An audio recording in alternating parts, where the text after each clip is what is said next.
नमस्कार, मैं हूं राजहेम रोमो। सामाजिक आईना में आपका स्वागत है। मोदी सरकार के झूठ की पूरी सूची से एक पुस्तकालय भर सकता है। इतना बड़ा चुनाव हुआ, एक बार भी रूलिंग पार्टी के किसी व्यक्ति ने महंगाई पर बोला क्या? किसी इंटरव्यू वाले ने पूछा क्या महंगाई मुद्दा नहीं है? हिपोक्रेसी की भी सीमा हो। मोदी सरकार झूठ बोलकर क्यों बच जाती है और विपक्ष इसे कैसे बदल सकता है? पुतिन के रूस और ट्रंप के अमेरिका की तरह भारत को झूठ के आग बुझाने का सामना करना पड़ रहा है। यह दिलचस्प है कि मोदी सरकार खुलेआम झूठ बोलती है। शाबाश! आपको कोई फॉर्मल ट्रेनिंग करनी है ह्यूमन रिसोर्स मैनेजमेंट? नो, मैंने कॉलेज में देखा है। दूसरा क्या होता है, मेरा फोटोजेनिक है। पढ़ा जाता है तो यूं में ऐसे नहीं पढ़ता, पूरा पेज ऐसे और मैं ऐसे रख देता हूं। मेरे हालात ऐसे हैं कि मैं कुछ कर नहीं सकता। मेरे हालात ऐसे हैं।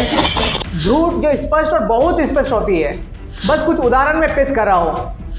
सरकार ने इंफ्रास्ट्रक्चर के मामले में, एजुकेशन के मामले में और मेडिकल के मामले में कई झूठ बोले हैं जो आज तक किसी ने धरातल पर देखा ही नहीं है और ना ही गूगल पर सर्च करने पर मिलता है। पीएम सफेद झूठ बोलते हैं, सबको मालूम है, फिर भी भक्त बोलते हैं आएंगे तो मोदी।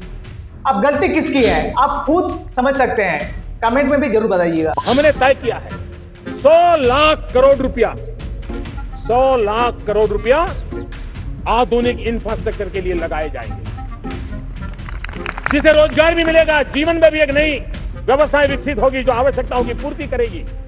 100 लाख करोड़, 100 लाख करोड़ से भी अधिक की योजना लाखों नौजवानों के लिए रोजगार के नए अवसर लेकर के आने वाली है। झूठ बोलो, बार बार झूठ बोलो, जो भी बोल सकते हैं सब झूठ बोलो। नरेंद्र मोदी ने कहा कि नोटबंदी का उद्देश्य काले धन को नष्ट करना था, लेकिन जब यह काम नहीं आया तो उनकी सरकार गोल पोस्ट करती रही। एक सच को छिपाने के लिए कई झूठ बोले गए कि नोटबंदी विफल रही। पीएम नरेंद्र मोदी ने ऊंचे स्वर में कहा कि उनकी सरकार में राष्ट्रीय नागरिक रजिस्टर यानी एनआरसी की कोई बात नहीं हुई है, जबकि वास्तव में भारत के राष्ट्रपति और गृह मंत्री दोनों ने संसद में यह कहा था। चुनावी ब्रांड राजनीतिक दान को अपारदर्शी बनाते हैं, लेकिन मोदी सरकार का कहना है पारदर्शिता लाते हैं। मोदी सरकार के झूठ की पूरी सूची से एक पुस्तकालय भर सकता है। इस प्रकार लोगों से अपेक्षा की जाती है कि वे उस बात को सच माने जो स्पष्ट रूप से झूठ है। मोदी सरकार ने एनआरसी की बात तो की, लेकिन इस पर भी कोई चर्चा नहीं की। उनके डबल थिंकिंग और ऑरवेलियन सिद्धांतों को भी लागू करते हैं, जैसे news speak, double speak, thought crime आदि। लेकिन हैरानी की बात है कि लोग यह सब इतनी स्वेच्छा से क्यों स्वीकार करते हैं? जिन लोगों से हर दिन झूठ बोला जाता है वे उसी भाजपा को वोट देने क्यों जाते हैं? इस प्रश्न के कई स्पष्ट उत्तर हैं। कमजोर विपक्ष, मुखपात्र मीडिया, सोशल मीडिया हेरफेर और मोदी का व्यक्तित्व पंथ जो उनके मतदाताओं को उन पर बहुत भरोसा करता है। सुनने में जो अच्छा लगता है पीएम वही बोलते हैं, तो ना वो झूठ ही हो। लेकिन झूठ इतना स्पष्ट है कि आपको आश्चर्य होता है कि कोई भी इतने स्पष्ट रूप से झूठ क्यों बोलेगा। निश्चित रूप से जब कोई झूठ बोलते हुए पकड़ा जाता है तो उसे विश्वसनीय नहीं माना जा सकता है। यहाँ जो कुछ हो रहा है वह सत्ता का स्पष्ट दावा है। अब हमारे देश की राजनीति इस बात की प्रतियोगिता बन गई है कि कौन झूठ बोलकर बच जाएगा और किसे झूठ पकड़े जाने पर बैकफुट पर जाना पड़ेगा। जब मोदी सरकार इतना स्पष्ट रूप से झूठ बोलती है तो वह मूल रूप से कह रही है कि हाँ, हम आपके सवालों का मजाक बनाने के लिए झूठ बोलेंगे। जो तुम कर सकते हो वो करो। ज्यादा से ज्यादा ये मेरा क्या कर लेंगे भाई? नहीं बताइए क्या कर लेंगे? अरे हम तो फकीर आदमी हैं, झोला लेके चल पड़ेंगे जी। झूठ अक्सर इतना स्पष्ट से झूठ होता है कि आप उस पर विश्वास करने में मूर्ख होंगे। इसका उद्देश्य दर्शकों का मनोरंजन करना, भ्रमित करना और अभिभूत करना यानी गुमराह करना है। उन्होंने पुतिन प्रचार मॉडल की 4 विशिष्ट विशेषताओं की पहचान की, जिनमें से सभी मोदी प्रचार मशीनरी के लिए भी सच है, जैसे वे डोनाल्ड ट्रंप के लिए भी था।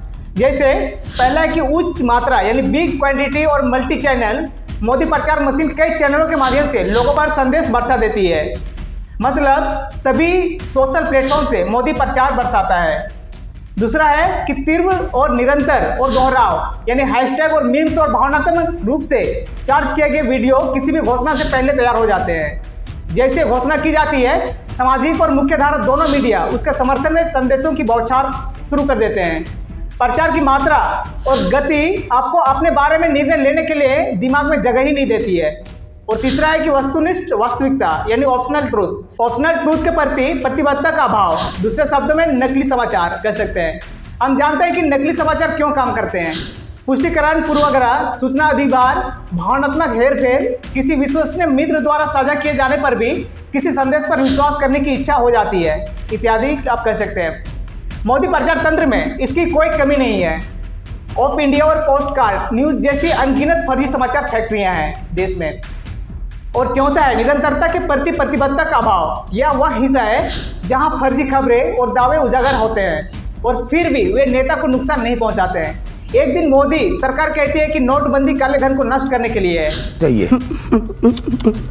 और अगले दिन यह कहती है कि यह नकदी रहित लेन देन को बढ़ावा देने के लिए है। और तीसरे दिन यह कहती है कि इसका विचार टैक्स का आधार को बढ़ाना था। फिर कहती है ऑनलाइन लेन देन को बढ़ावा देना था। इस सज्जन को क्या तकलीफ है भाई? क्या तकलीफ है इनको? प्रचार की मात्रा और गति आपको अपने बारे में निर्णय लेने के लिए दिमाग में जगह ही नहीं देती है।